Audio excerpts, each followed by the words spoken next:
Hello there, you're watching our television. This is State of Business. I am Pamutha Katukampala. Let's look at the headlines. 2% economic growth must be achieved within the year, President says. The gem and jewellery sector raises concerns over the value-added tax.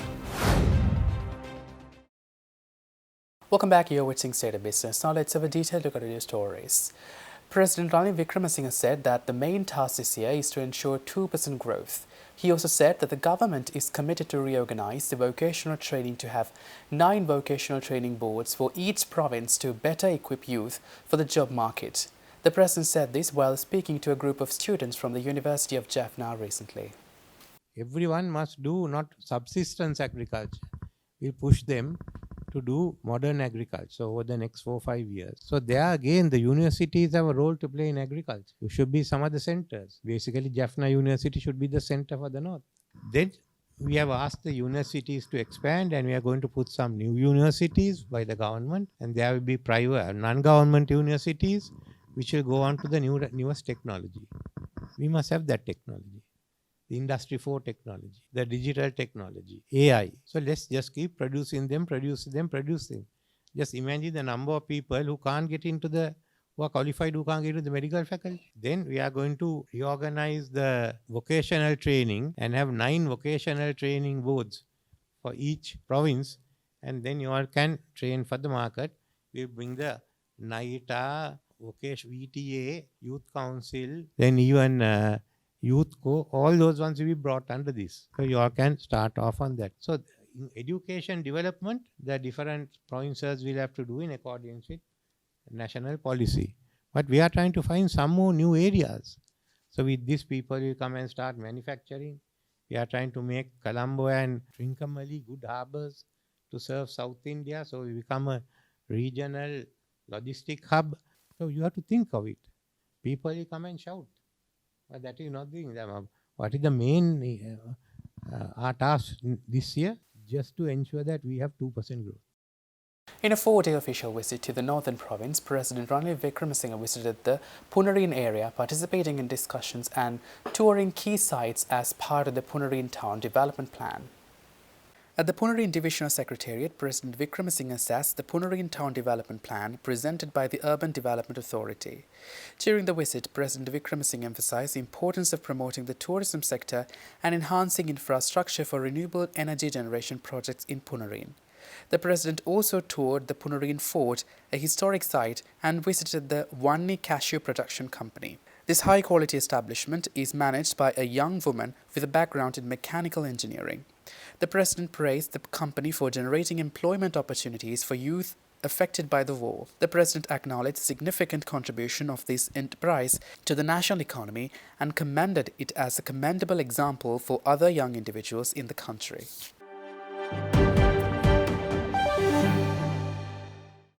Meanwhile, the gem and jewellery sector in Sri Lanka expressed renewed concerns over being included in the new value-added tax regime.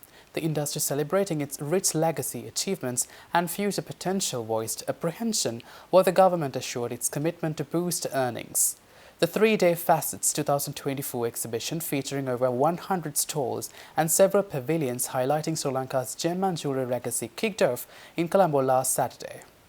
The Gem Pavilion, Premier Jewellery Pavilion, Sustainable Pavilion, Sapphire Masterpiece Pavilion, SME Pavilion and the SLGJA Pavilion showcase exquisite gem and jewellery. SLGJA President Ajwad Dean raised concerns about the gem and jewellery sector being included under VAT for the first time at the highest rate of 18%. He questioned the viability of the industry surviving such high taxes, potentially threatening its significant contributions. Dean emphasized the importance of recognizing the future potential of the gem and jewellery industry to earn significant foreign exchange. Facet Sri Lanka Chairman Altaf Iqbal emphasized on the potential yet to be unlocked in the gem and jewellery industry. He urged policymakers to engage the industry and deliver viable policies for higher foreign exchange earnings.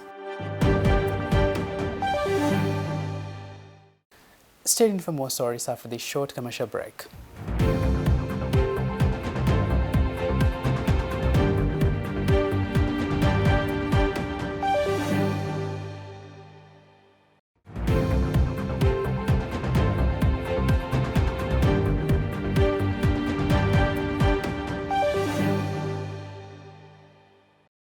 Welcome back, you're watching State of Business.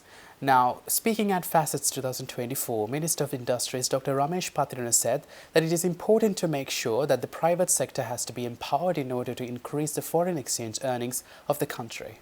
We must ensure that the private sector of this nature, when brought in income for the government and its people, is well secured and it's looked after. So in that regard, we are having constant discussions with the stakeholders in relation to certain measures. As I mentioned last year, we were trying to liberalize your industry as much as possible. So whatever the stringent measures that we're adopting by the Gem and Jewelry Authority are much lesser now. In the long run, we were having discussions with the State Minister, who's the Chairman of the Gem and Jewelry Authority, how best we can go ahead in relation to certain concepts, including developing a free trade zone covering this subject. Please be assured, whatever that you may request from the government within our parameters, we are duty bound to provide that support to your industry.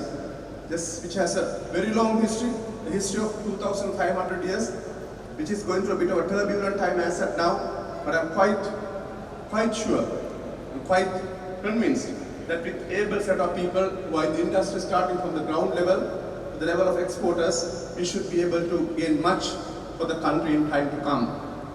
The important question here is that if you consider last 20, 30 years, if you look at the figures, there has been a significant improvement in relation to the foreign exchange gains to the country. Last year we recorded $480 million. Well, we can say that we had difficulties in relation to some of the logistics issues. The tourism wasn't flourishing at that time, but 2024 has to be a better one than that.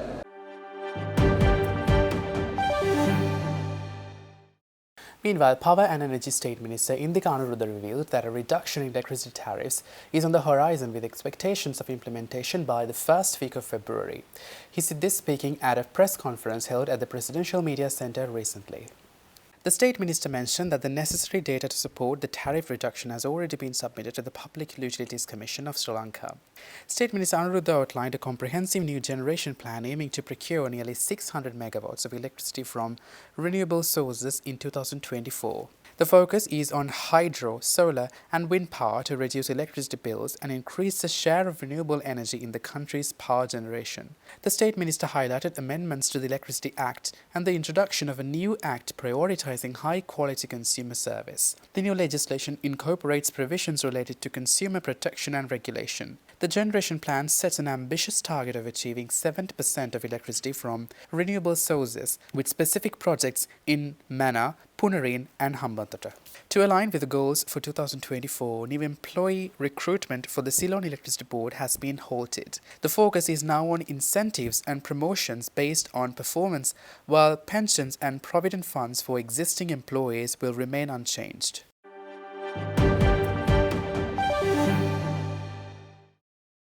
Meanwhile, State Minister of Indigenous Medicine Sisira Jayakody announced the exemption of Ayurvedic products, medicines and industries related to indigenous medicine from value-added tax. He said this speaking at a media briefing at the Presidential Media Centre recently.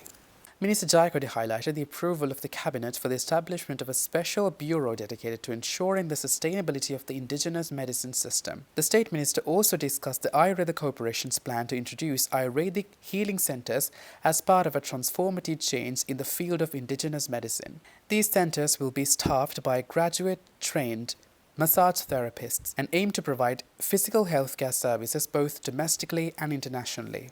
He emphasized commitment to preserving traditional medicine and announced plans to elevate the production and cultivation of indigenous medicines to a commercial industry level, a program aimed at providing advanced education for government employees in the indigenous medical field, and efforts to empower Ayurveda councils were also highlighted. The minister mentioned plans to organize a program awarding the Presidential Gold Awards to indigenous pharmaceutical manufacturers and individuals contributing to the field.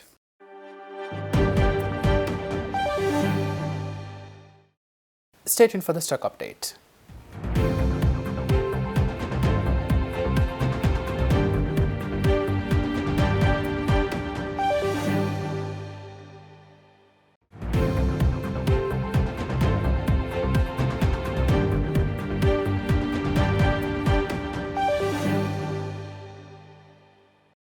Welcome back here with Say the Business. Now the stock update.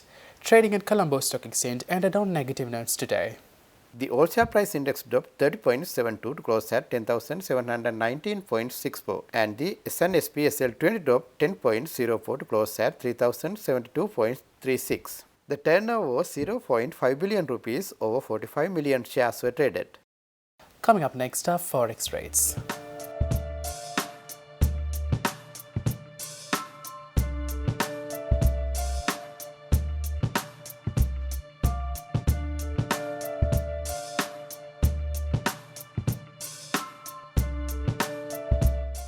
And that's it for tonight. For this and more, subscribe to our channel on YouTube and follow us on Facebook.